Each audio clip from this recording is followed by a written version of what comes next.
Ginaon ko, wala yung pan.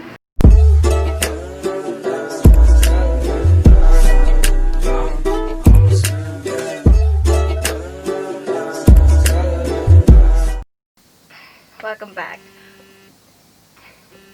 Hi guys, welcome back. Welcome back. In this video, I'm going to show you how to make quarantine snacks, or basically how to make snacks. And these are my favorite snacks, or the favorite things I snacked on during this quarantine. If you're new to my channel, please hit the subscribe button and hit that notification bell to notify you if I post new videos. So, I'm going to be making banana turon, popcorn bread, and like granola. Okay, so let's start na. Okay, so ang first ko gawin kayong parang granola thing, and you measure ko na and everything, and you put in lalagyan para hindi siya magulo, and you didn't have to see me measuring stuff. So, ilagay ko lang yung recipes sa description box. So, if you want to make these, you can make them. So, dito yung brown sugar and white sugar, and then ito room temperature butter. I-mix natin with the sugar. Hindi ko to room temperature butter. HAHAHHA. If you're wondering why I'm using a fork, wala kaming whisk here in the house. Why? The bakers usually stand up. Haha. Well, I'm not a baker. Jokes on you. Okay, so basically, kasi hindi room temperature yung butter na gigamit ko, it turned into this. Mga lumps of sugar and butter, but that's fine. We're gonna put the egg now. May nakita ako, hindi mo i-crack ang egg sa side ng bowl. Dapat like on a flat surface para better daw ang results. So let's see, because I'm not a good egg cracker. So tingnan natin if nag-work siya.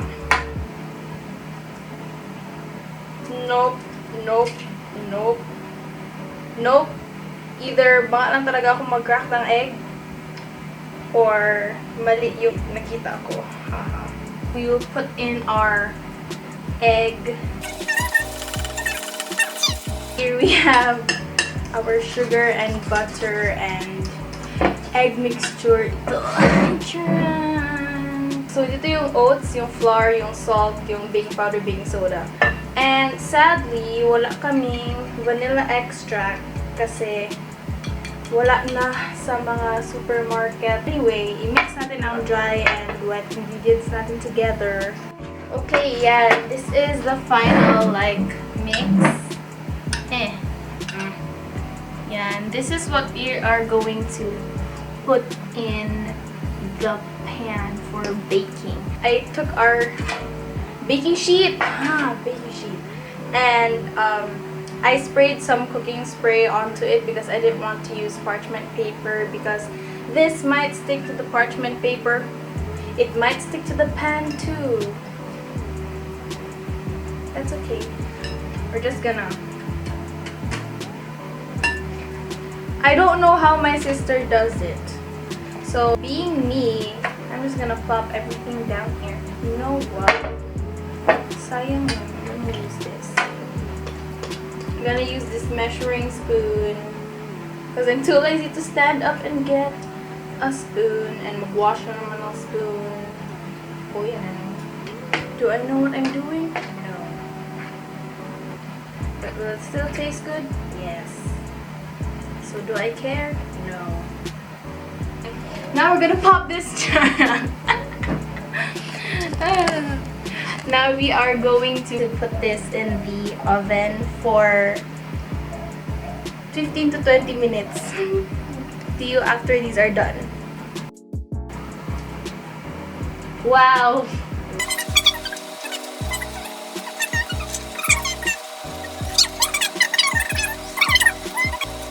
It's not like what my sister makes, and it's basically oatmeal cookies that are not circles.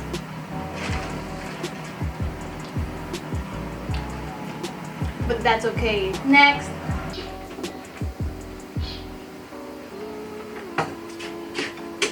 So, while our granola is cooking, I'm going to make my favorite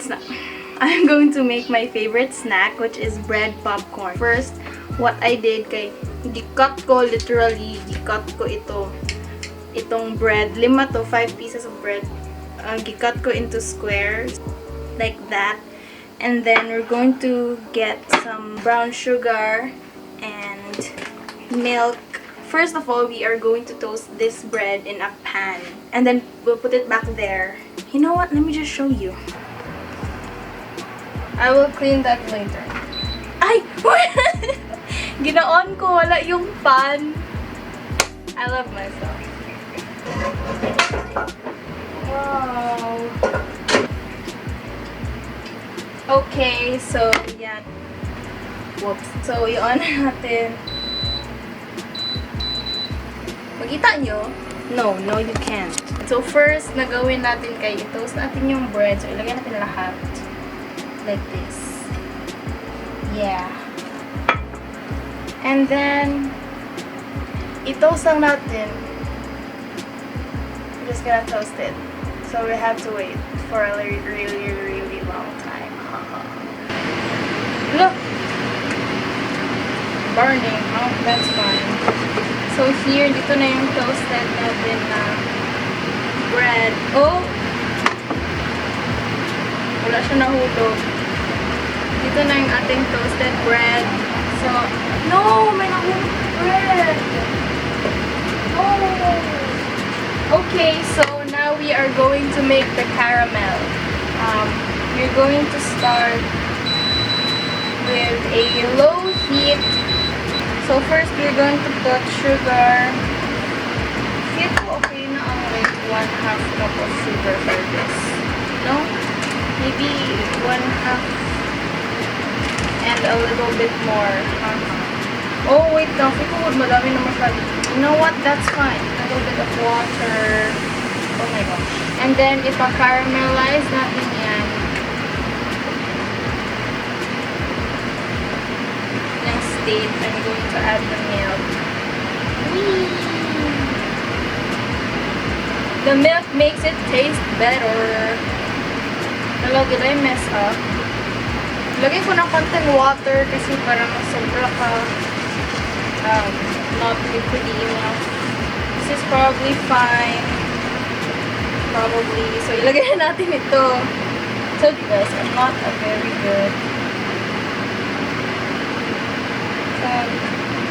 I like cooking, but cooking doesn't like me. Guys, that's literally it. That's the bread popcorn. It is not supposed to look like that. But diba, I told you guys, not good.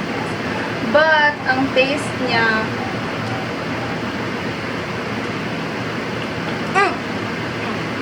lock pa yung taste, so it doesn't matter. So, ilagay natin ito balik dun sa lalagyan, and then it's already a snack.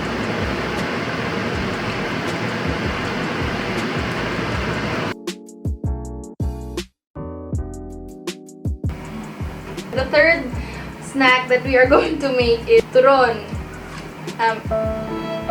Why does this happen? Okay, so I'm sorry for that mess. So we have this water, this some brown sugar, spring roll wrappers, and these bananas.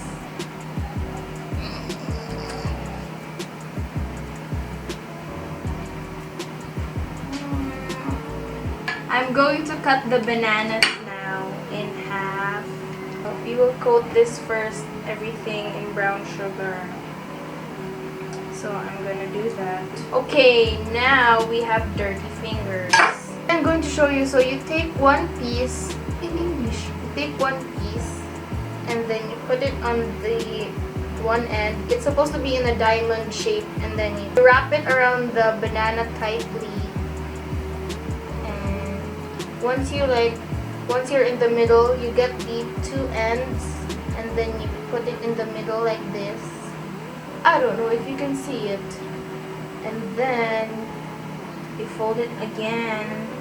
And then when you're about to close it, you get some water, and then you put the water on the end, and then you wrap it again.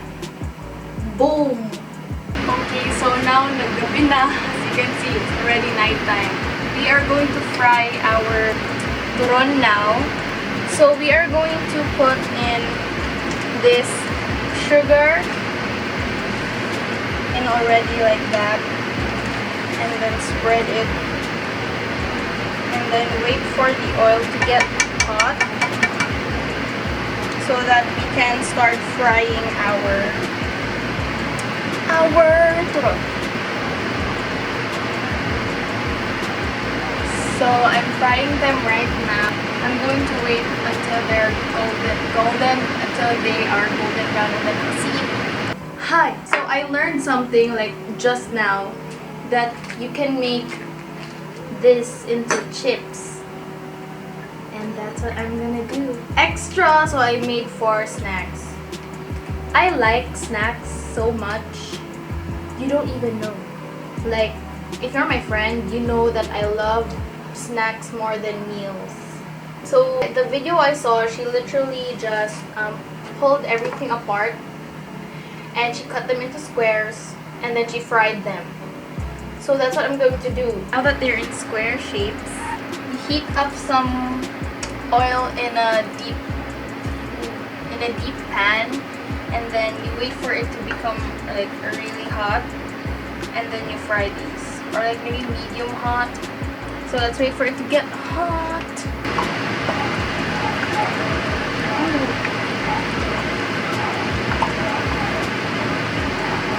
I made 3 small containers and I'm sweating. I'm sweaty. If you can't see that on camera, good for you, but I'm very sweaty. Wait. Masarap po. Oh, I chicken. I give up. Anyway, these are the chips. Wow.